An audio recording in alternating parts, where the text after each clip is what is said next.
Bukod sa natural at man-made attractions, isa pa sa mga dahilan kung bakit dinarayo ang probinsya ng Camarines Norte ay dahil sa mayaman nitong flora at fauna.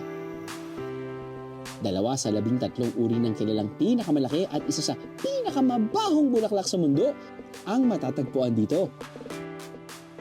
March 27, 2007, nang unang matuklasan ng 62-year-old eco guide na si Tatay Angeles o mas kilala bilang Tatay Ani ang Rafflesia o corpse flower sa Mount Ginatungan. 24 na taon ng guide si Tatay Ani sa Mount Ginatungan at higit sa 1,000 beses na raw siyang nag-akyat baba rito. Kaya niya yan, Deros?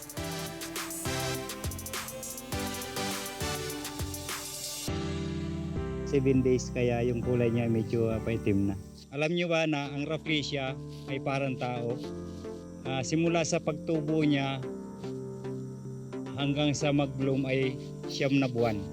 So pag bloom niya, tumatagal lang siya ng 4 to 5 days. Paglampas ng 5 days, ang kulay niya ay ganito na, umiitim na siya. Pabulok na.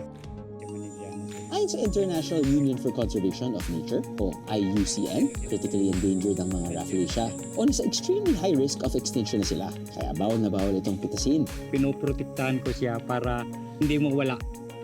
Kasi pag nawala ito sa mga susunod na henerasyon, wala na silang makikita. Hanggang malakas pa ako, hanggang kaya ko, aakyat pa ako ng bundok.